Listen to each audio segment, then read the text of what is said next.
Một số đấy bong bóng là nia ngày nay nhưng mà chạy để bằng thọ thì tôi không cả hạt tàn ta dương phương mấy tầm bây giờ hạt tàn để trong khi đi xào chứ sầm rạp nia này tôm chọc đam từ buồn dương phải focus từ từ ấy được không vậy đây sắm cán khi dương mà hạt ra bằng tiền tổ sắm dương mau chỉ mời khai chi tụi bọn bao dương bao giờ chơi nhà để thay bị bao dương lẹ chẳng lai chẳng mà này vừa dương khăn ban mau chìm nữa chẳng dương chi dương cắt quần tròn hoặc dương chi dương máu chỉ mà bán consistently sân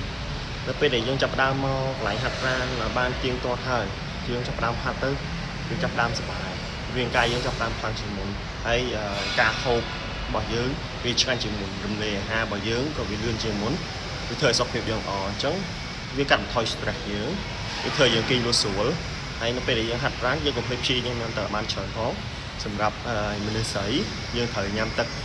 mà phay phèn lỗ bỏ điên cay bỏ dưới thời nhâm tận lít chân bởi dương 50 lỗ dân thời nhâm tận lít và tao bị dương hạt ran rúi dân thời nhâm tận thay bao loại 50 ml tiền năm bây giờ function long body dương vì miền chỉ tập cục quán long cam chu nutrition từ sạch đông này dương thời cá và tao bị dương hạt ran hơi nữa chân sầm rạp nữ phó cho là pi mà phay bay lỗ nắng dương thời nhâm tận lít này chân bởi dương 60 lỗ dân thời nhâm tận 7 lít activity ចាំថ្ងៃរបស់យើងធ្វើការយើងដើរយើងអីផ្សេងទៀតយើងថែមកន្លះលីត្រទៀតប៉ុន្តែបើយើងមកជិះទៀងទាត់បន្ទាប់ពីជិះវិញយើងត្រូវញ៉ាំទឹកបន្ថែមមួយទៀតទៅលើចំណុះនៃទឹកបើយើងត្រូវញ៉ាំប្រចាំថ្ងៃអញ្ចឹងខ្ទង់3លីត្រកន្លះទៅ4លីត្រដែរអញ្ចឹងបើយើងញ៉ាំទឹកអត់សូវបានគ្រប់គ្រាន់ទេការហាត់ប្រាណរបស់យើងក៏វាអត់សូវឃើញ result ដែរគឺបើយើងញ៉ាំគោទៅប៉ុណ្ណាក៏ដោយបើយើងញ៉ាំទឹកអត់បានគ្រប់គ្រាន់ទេឈាមរបស់យើងវានឹងខាប់របស់ដែលមាន protein ខ្ពស់វាធ្វើឲ្យឈាមយើងវាក្តៅខាងរាងកាយខាងក្នុងយើងវាក្តៅវាអាចនឹងមាន effect ដូចជាឡើងមុនអរម៉ូនឬក៏ពងបាយបពងអីចឹងទៅអញ្ចឹងយើងកុំភ្លេចព្យាយាមញ៉ាំទឹកឲ្យបានច្រើនហើយអ្វីដែលសំខាន់ទៀតនោះយើងត្រូវដឹងថាតើចំនួនកាឡូរីដែលយើងញ៉ាំប្រចាំថ្ងៃនេះប្រហែលយើងចេះកែនេះ BMR ហើយនិង BMI BMR មានថាម៉េច basal metabolic rate ហើយនិង BMI មានថា body mass index តើយើងដឹងថាចំនួន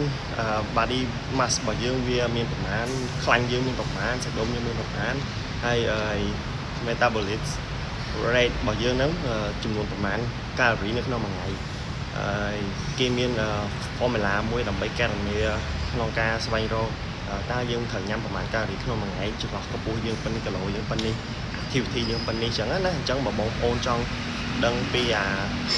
ក្បួនកែរនីហ្នឹងបងប្អូនអាចcontact មកខ្ញុំបានខ្ញុំនឹងព្យាយាមធ្វើឲ្យបងប្អូនអត់គិតថ្លៃទេទៅបងប្អូនចង់ដឹងថាឡើយបងខ្ញុំចង់ដឹងថាតើមួយថ្ងៃខ្ញុំត្រូវញ៉ាំប៉ុន្មានប៉ុនកាឡូរីខ្ញុំចង់តម្លើងគីឡូខ្ញុំត្រូវធ្វើបែបណាខ្ញុំត្រូវញ៉ាំបែបណាខ្ញុំចង់សម្រកគីឡូខ្ញុំត្រូវញ៉ាំបែបណាខ្ញុំចង់តម្លើងសាច់ដុំខ្ញុំត្រូវញ៉ាំបែបណាអញ្ចឹង